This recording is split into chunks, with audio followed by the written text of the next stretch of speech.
Hi guys! Kumusta? So, samahan niyo ako. Magluluto ako ng tanghalingan ng aking alaga.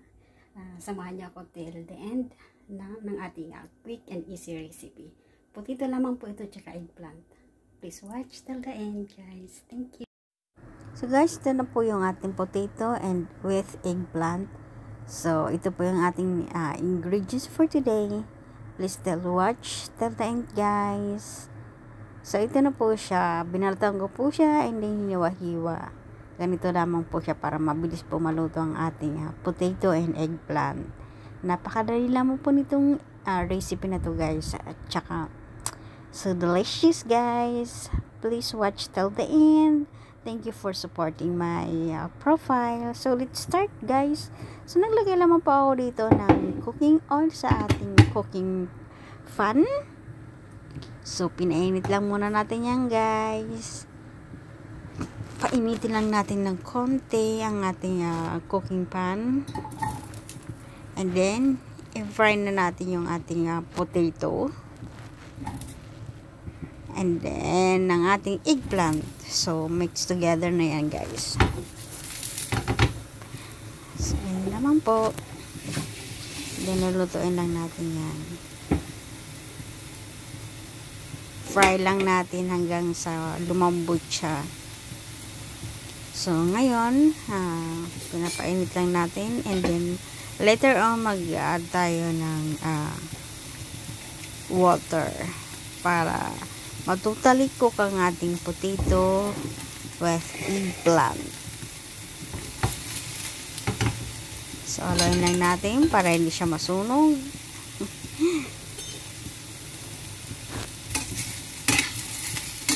And then, i-mix ko lang siya ng konti guys.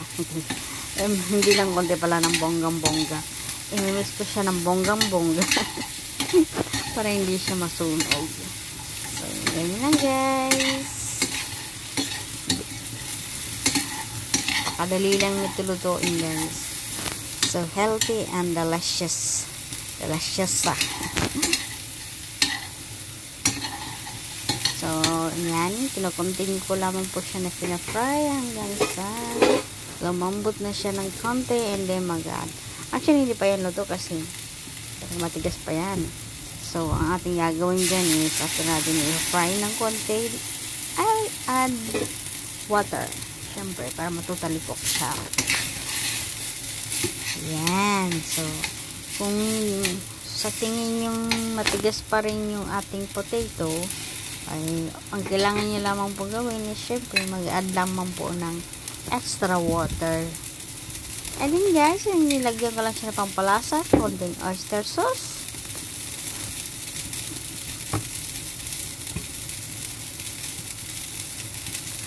And then ang ating light soy sauce. Oyster sauce and light soy sauce. Yan.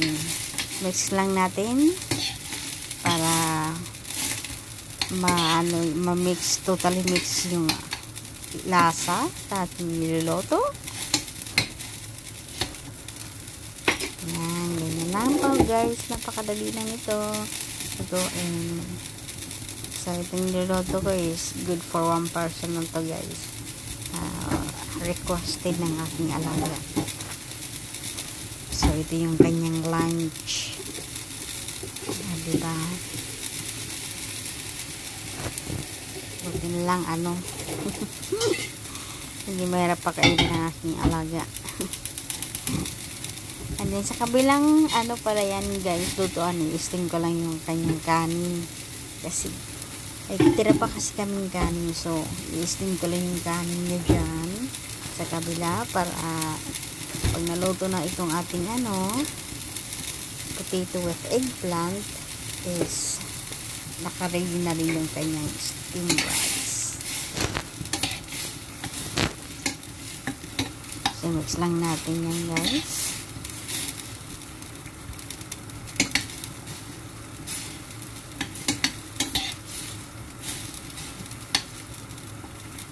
Yan naman po.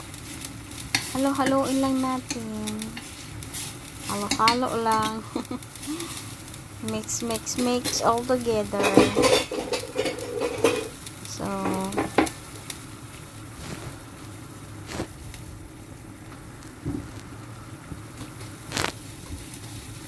hanggang sa ma-dissolve siya yung sauce niya ng konti. Hindi naman siya totally masabaw. And then, ang ating purpose dyan is para totally maluto yung ating potato. Kasi, alam naman natin na hindi basta-basta maluluto ang potato.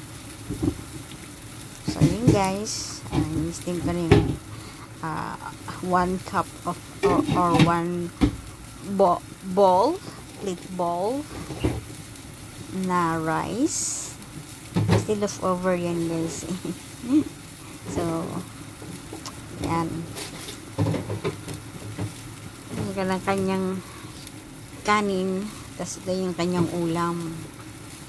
O diba? Wala akong nilagay dyan na ini-meat.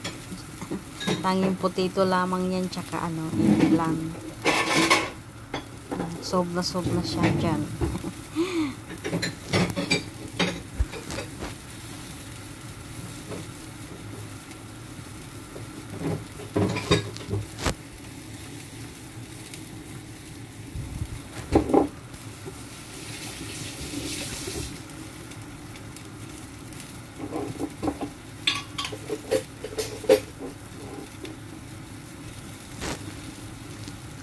Continue cooking lang tayo guys.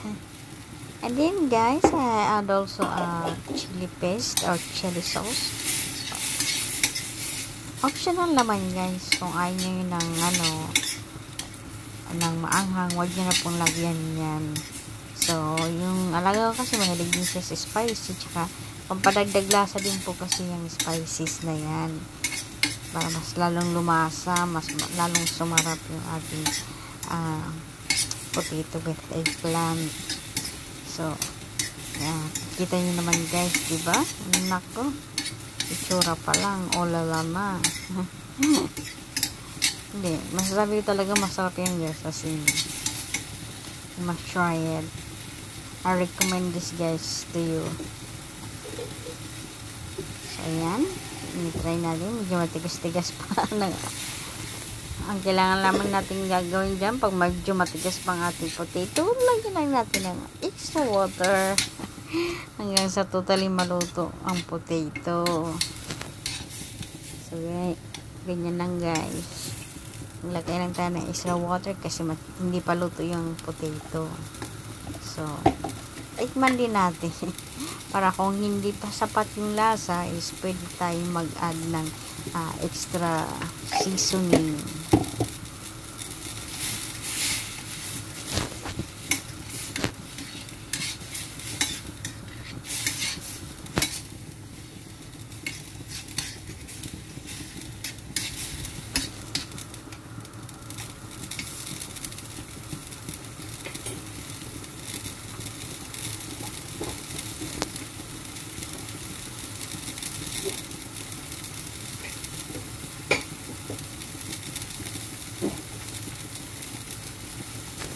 As you can see guys, yan, nag-dissolve na yung sauce niya. Kaya at this point, paluto na yan yung ating potato.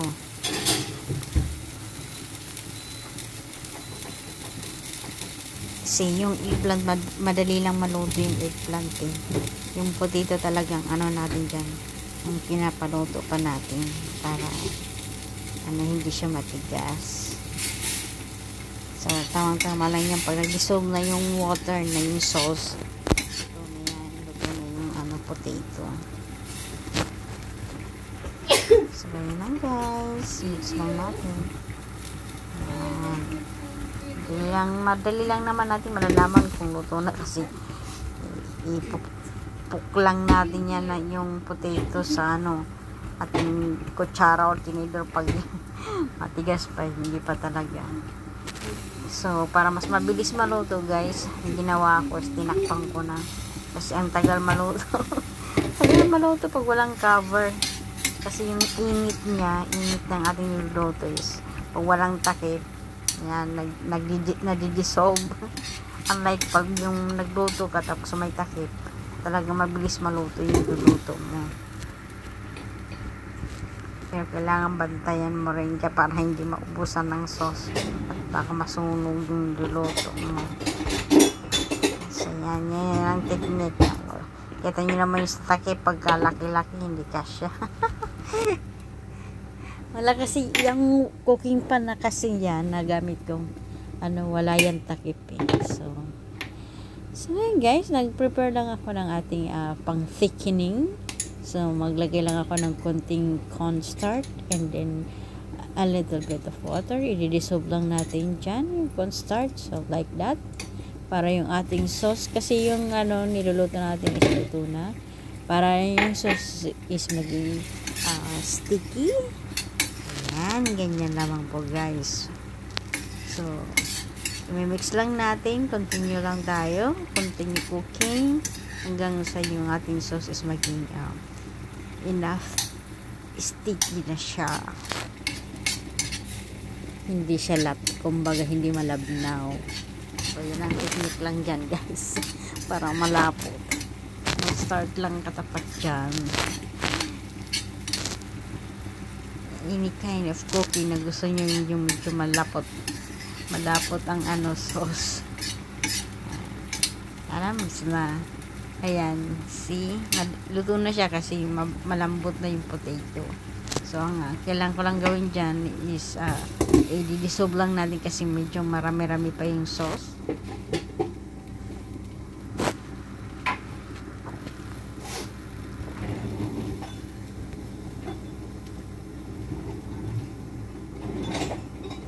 Continue guys lang. Continue lang tayo guys. Hanggang sa konti na lang matirang sauce niya.